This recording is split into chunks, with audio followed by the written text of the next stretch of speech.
What's up everybody, Vincent from Kaisar here, and today we're going to learn about branding, marketing, and where to put your money when it comes to growing your business. At the end of this video, you'll also know how to make the perfect cupcake. Wait, what?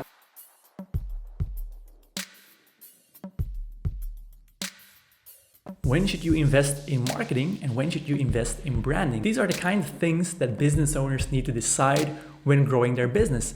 Now, you can't try everything out. You need growth now because you have bills to pay, you have competitors who are growing, so you need to grow now. Well, we're going to teach you a rule, a principle that will help you find the signals that tell you where to put your money, that tell you when to invest in marketing, branding, or anything else. And it's called the Cupcake Rule. Now, a cupcake has 3 ingredients. You've got your cake, you've got your topping, and then you've got some sprinkles, some decoration elements that catch people's attention, right? A business has 3 central ingredients as well. You need a business strategy, you need a brand strategy, and then you need a marketing strategy. And all of these things are built on top of each other. One can't work without the other. For example, there's no use creating a marketing strategy if you don't have a brand, if there's no story to tell. People won't be interested in what you have to say. There's no brand. Your competitors who do have a brand will do a better job than you. It's also no use creating a brand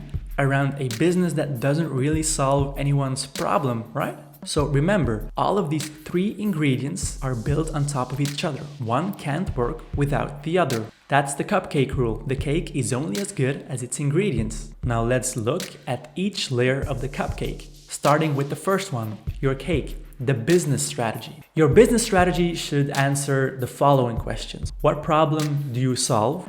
Is this an important problem? Are people giving you money for it, giving you enough money for it to be profitable? Or are you solving this problem in the most profitable way? Write these answers down, voila, you got yourself a business strategy. You got yourself a cake. Let's move on to the topping, the brand strategy. So you've got yourself a business strategy. You got a problem that you're solving. Now you need to create a story around that problem, around your product or service. We need to add some delicious topping. It's the topping that appeals to people, right? It's the topping that makes you choose one cupcake over another. The same goes with brands. Different brands appeal to different audiences. Now, the way you tell your story is your brand strategy. And the brand strategy consists again of 3 elements. You have the brand story, then you have a brand identity, and finally you have your brand experience. All of these are built on top of each other. Let's start with the first part of your brand strategy, your story. The way you tell your audience how you solve their problems and why your solution is better than your competitors. Now, the word story is actually very, very important here. Why? Stories are the first form of media in human history. It's proven that if we get information in a story, we process that information way easier than any other type of media. And it's scientifically proven that if we process information more easily, we simply like that information more. We develop a positive attitude towards it. Now, what does a story look like?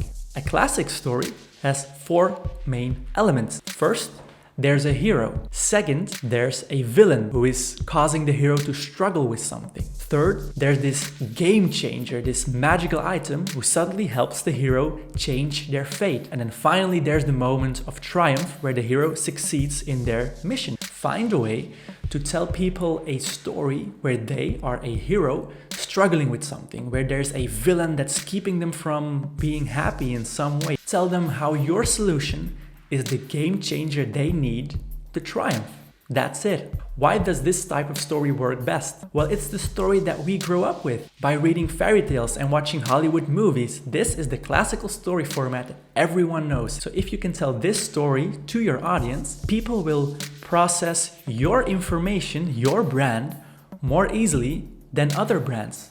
And remember, if we process something more easily, we like that information more, no matter the content. So people will like your brand more than other brands who don't tell stories. If you got this story nailed down, then you can move on to the next part of your brand strategy, the brand identity. Now, what is a brand identity? Well, on an abstract level, it's the face and voice behind your brand. The face and voice that best tells your story. On a more concrete material level, it's a document of guidelines with all the visual elements and all the linguistic elements that help you tell your story, your logo, your typography, your imagery, but also your tone of voice, your writing style, and the words that you use to tell your specific story. The brand identity is really where the nitty-gritty work of design happens. Once you have your brand story and your brand identity, you can start building your brand experience. Your brand experience is the way that you tell the same story across all your different channels, across all your different touch points. It's the way that your website or your social media, your store and your employees all tell the same story, all convey the same values. It needs to be consistent, and consistency is very important. Why? If something is consistent, we get used to it more. And if we get used to it, we process it more easily. And remember, if we process it more easily, we like it more. We have a better attitude towards it. So if you can keep your brand experience consistent, we get used to whatever you have to tell us. This helps people to become loyal to your brand. And that's brand strategy for you. So let's recap. A brand strategy consists of 3 things: a brand story, what you want to tell people, your brand identity, how do you want to tell it, and your brand experience, how do you tell the same story in different places. Let's move on to the final part of the Cupcake Rule. Marketing. You got yourself cake, a delicious topping. Now you need people to see your cupcake. You need some eye-catching sprinkles or something that catches people's attention. In a business context, you have a business strategy. You have an important problem to solve, something that will make you money. You've also built a story around your product. Now it's time to reach the right people with your story. It's time for some marketing. What should a marketing strategy do for you? Well, basically, no matter what it looks like, it has to answer 2 important questions. First, how do you reach the people that are already looking for you, who do know they have a problem? This is your primary audience. And second, how do you find the people that aren't looking for you, but who do have a problem that you can solve? Finding the first group is easy because they're already looking. So this is where SEO or Google search marketing comes into play, right? But finding the second group, that's harder. How do you do this? Basically, you look at your existing customers and you gather as much information as possible about their background, about their behavior, their struggle, their problems, their goals, and where they hang out. Now use this information to create new personas. If you don't know what a persona is, look it up. This is not a marketing crash course or anything, but basically a persona tells you where you can find someone, what their behavior is like, what they're looking for, and how they're struggling. Use these personas to find people who do have a problem you could solve, although they aren't looking for it. Once you found them, you can start selling to them, right? Problem solved.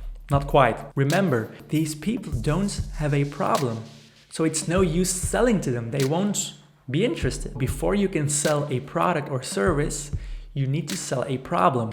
And this is the oldest marketing technique, the oldest sales technique there is. Thousands of years before David Ogilvy, before Steve Jobs, and before HubSpot, the first salespeople already knew that before you can sell a product, you need to sell a problem. In other words, before you can sell a thing, you need to sell an idea. So find the idea that creates the problem you're solving. So find the idea that creates the problem you're solving. Let's look at an example of this. Imagine that you're Rolex. Rolex doesn't simply sell watches. No, that doesn't work, right? Because who wakes up in the morning with a burning desire for a fragile $10,000 golden watch? Nobody. Nobody has a need for it. So they sell the idea that creates the need. They sell the idea that status is really important in life, and that status can be obtained by things, luxury items like golden watches. Now, how do they do this? They make a TV ad or a YouTube ad, and the ad looks like this. You see a handsome young guy driving a fancy car in a beautifully tailored suit. He steps out and enters this massive skyscraper building. When he steps into the elevator, everyone moves out of his way. They give him enough room. He gets out at the topmost floor and enters this beautiful big office with lots of windows overlooking the entire city. He walks to his desk and pours himself a scotch and sits down, and he quietly reflects on his success, on the path that brought him here. And only when he puts the glass of scotch to his lips, we see that he's wearing a Rolex, as if it's just a detail. And as a viewer, we automatically make this connection between the idea, status is important because that guy's life looks really, really nice. A problem, I don't have that kind of life. I don't have that type of status. And the solution, maybe if I buy a golden watch, I could have more status. And this seems like pure nonsense, right? Who would think like that? Well, our brains actually work this way. We as people are wired to constantly compare ourselves with others. It's part of some messed up survival instinct thing.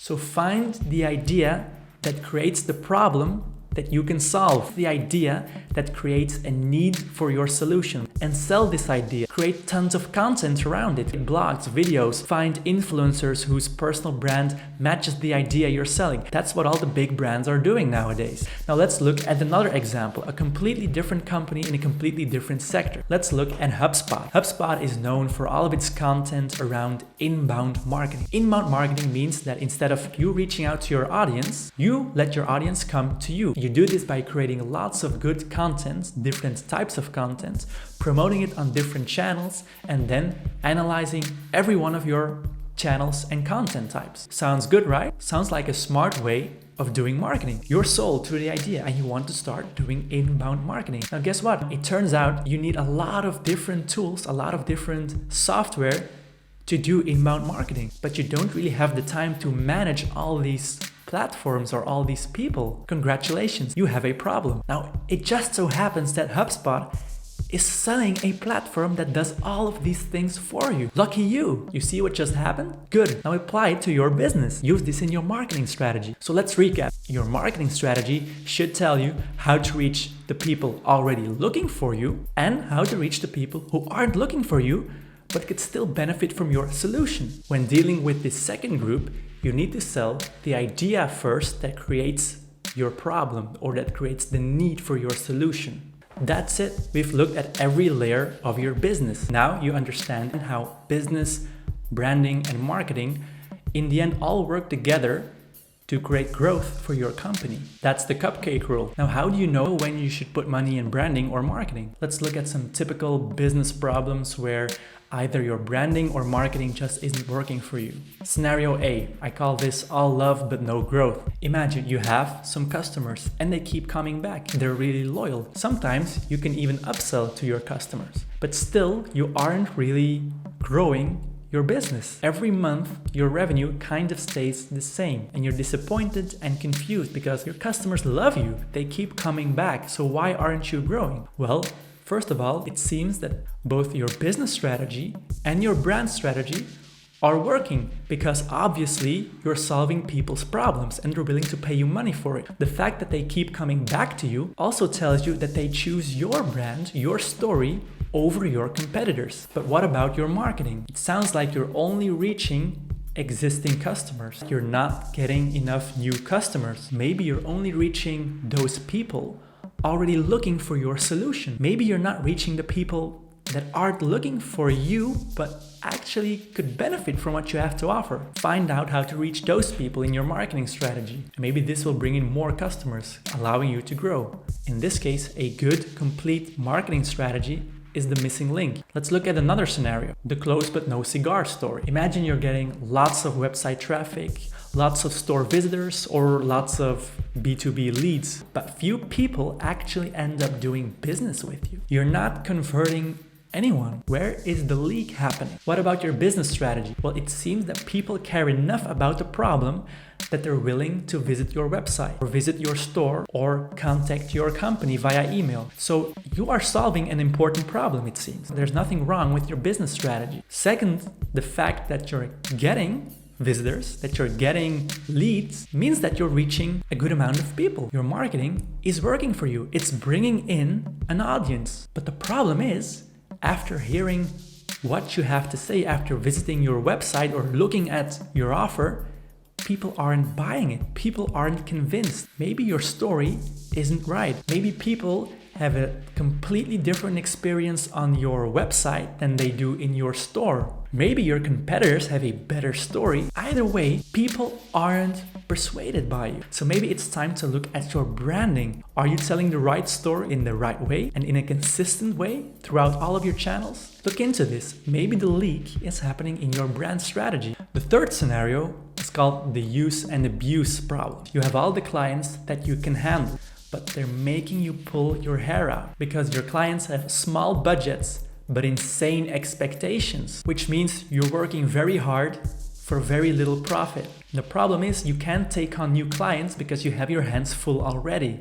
How do you get out of this situation? Either you need to charge more or work less for these clients. Now, the problem is that these clients aren't spending enough money with you because A, they don't really value your solution, or B, they don't really care about the problem. So you have different options. You can either change the value of your solution, or better, the perceived value of your solution. The best way to do this is with branding. Create a stronger brand so your solution looks better than your competitors, and then people will pay you more money. The second option is to make your clients care more about the problem you're solving. Now, this is very hard because if clients don't already value you as a partner, they will just think you're selling things they don't really need. So don't waste too much time on this. The third option is to just attract different clients, people who do care about the problem you're solving. Now, this can be both a marketing and a branding investment because you can change your social media ads, you can change the content on your website,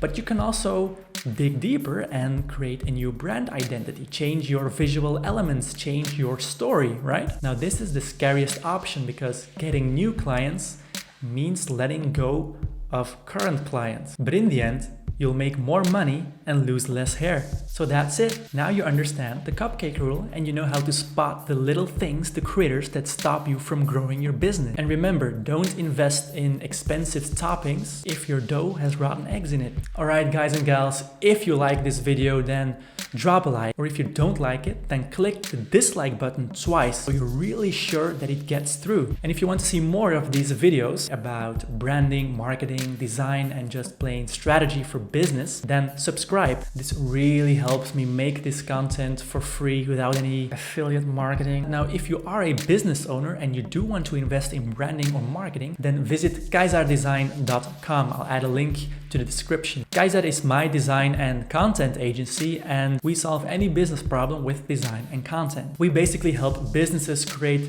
the best experience possible online and offline for their customers. So if you're interested, get in touch, and you never know, we might build the next empire. See you next time.